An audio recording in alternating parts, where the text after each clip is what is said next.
We're here again, segment 4 of Civil Discourse Now. I'm Mark Small. My co-host is the inimitable Paul Ogden. I called you inimitable. Our guests today are Joe Hentzler from the American Constitution Party, John Strinka from the Socialist Party-USA, and Jay Parks from the Green Party.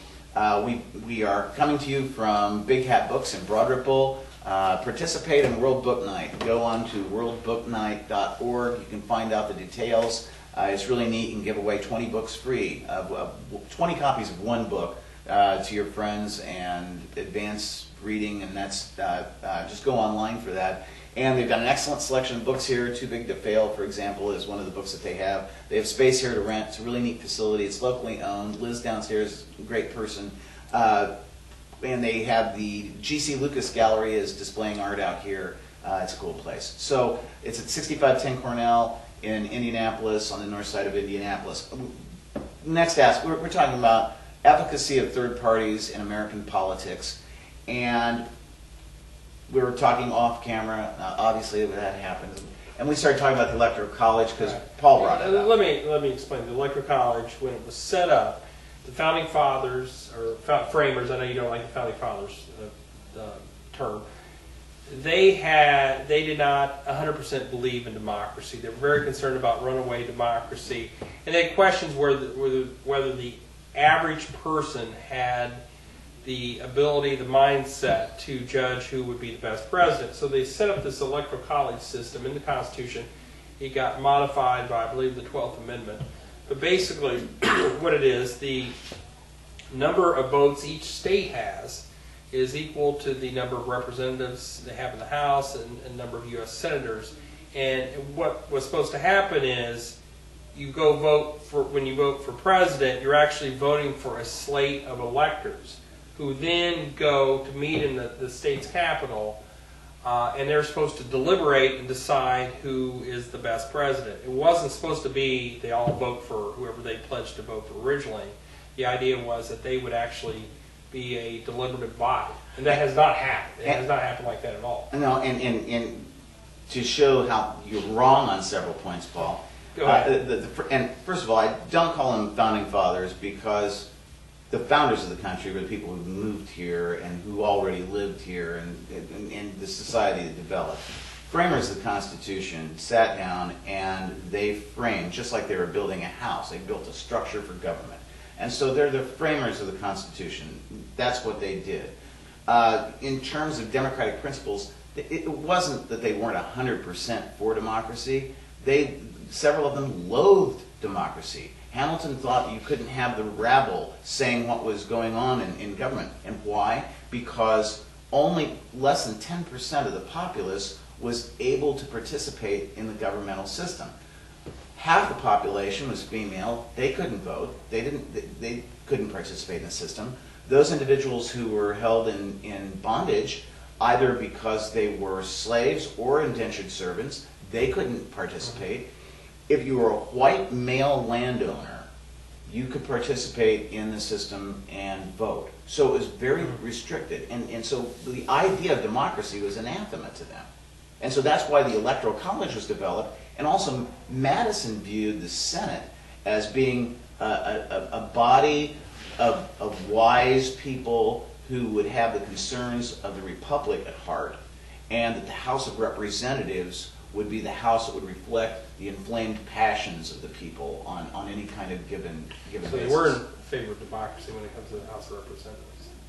So No, they were just saying that those representatives would be more subject to the populace because they face election every 2 years rather than every 6 years as they were in the Senate. I'd like to ask the guests about the Electoral College because I think that is the way it's set up in 48 and 50 states. It's a winner-take-all system. If President Obama, or I want to say Mitt Romney, but I don't want to say Mitt Romney. Oh, no, I don't want to say.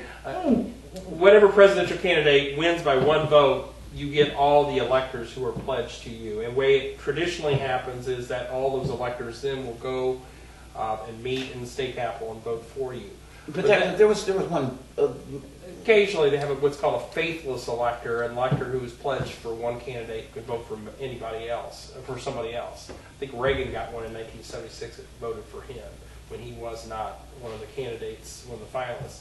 Anyway, I think and correct me if I'm wrong, and anyone jump in here, the Electoral College, the way it's set up with sort of a winner-take-all system, and if you don't get to, what is the vote total? 270. Then it actually gets kicked to the House of Representatives, which actually they thought would happen a lot, and it didn't happen.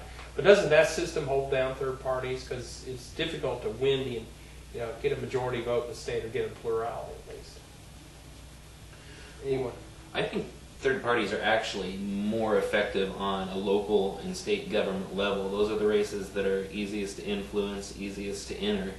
As for the presidential race, it does make it almost completely an impossibility that a third party candidate could actually win that unless they had an enormous campaign and amount of support.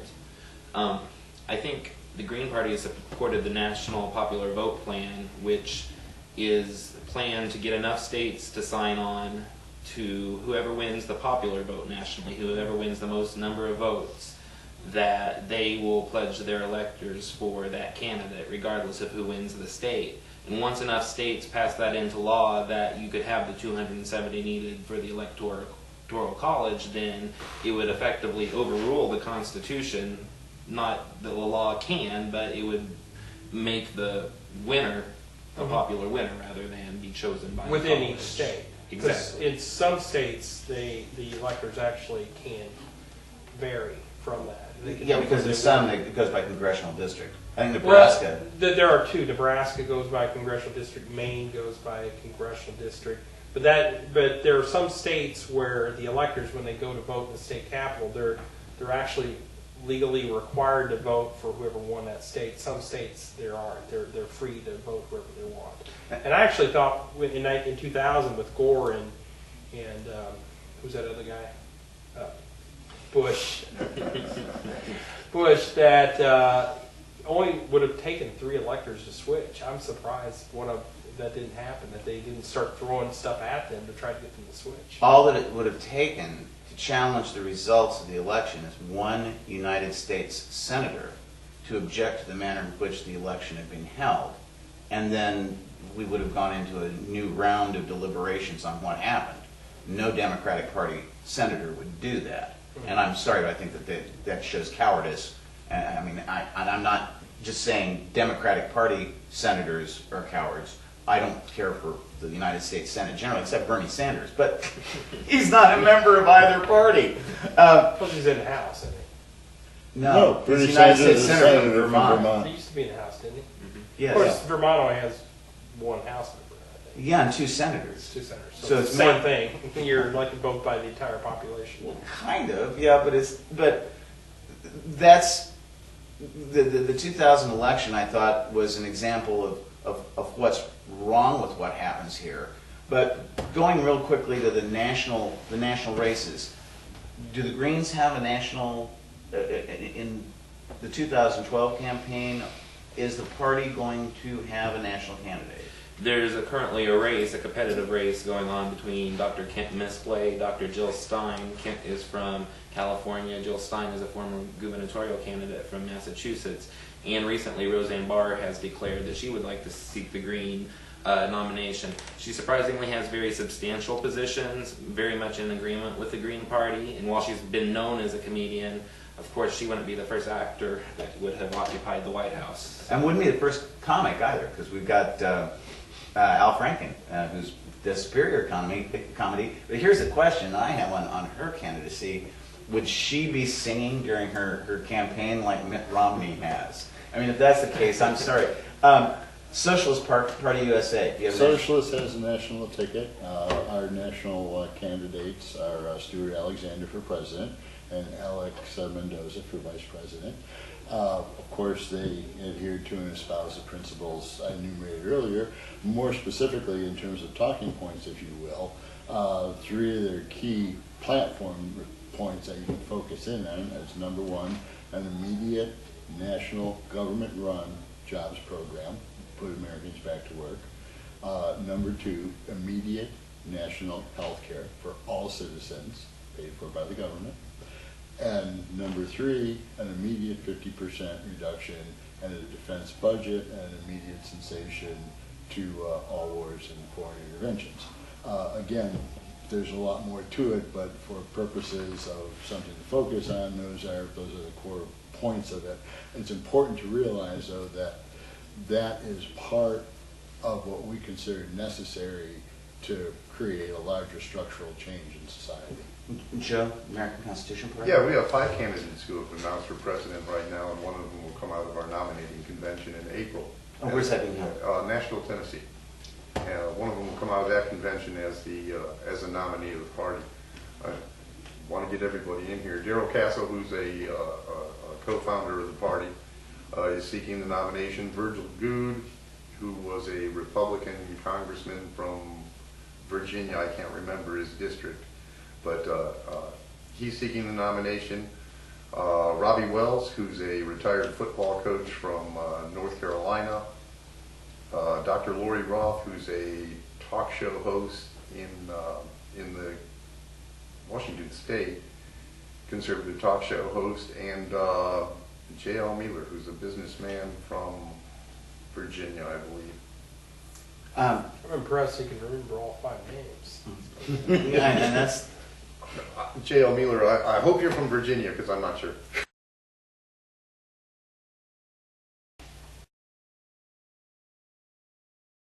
Had a couple of elections that have been impacted. I think the 1912 election was probably the most significant example because Theodore Roosevelt, as a former president, finished with more popular vote and more electoral votes than the incumbent president, William Howard Taft, that lost to Woodrow Wilson. And then we had, in 2000, of course, the Greens. I'm sorry to mention that again. Jay, I keep bringing that up. Well, if I might, the most recent... Gene Debs, also, I'm sorry. Oh, 1920. And- A million votes from jail. Well, I was going to say, actually, the most recent large showing by a third-party candidate was Ross Perot in 1992. That's true. That's true. What do you see as far, and this is the thing that I always bring this up, and Paul thinks I'm silly for doing this. I'm scared of Americans elect because they have all this money and they're getting onto the ballots in all 50 states and nobody knows who they are. And I'm not sure our guests know what Americans I mean, are you familiar with Yes. this? Mhm. Do you guys know who they are? The organization who's is? funding them? No, I mean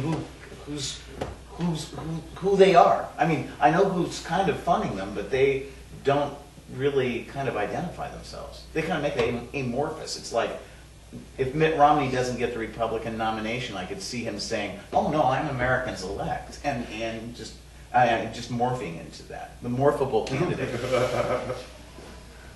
Well, it's the idea that we need another centrist candidate, and I think that that's kind of false in itself. I mean, I think that we have actually 2 very centrist candidates leading if we're talking about Romney and Obama. I mean, they're right and left, but as far as they go over that line, it's not actually that Obama far. the right and Romney the left. Well, actually, I would make the point that you have a far-right candidate or a hard-right candidate, Mitt Romney, and basically a right-center candidate, President Obama.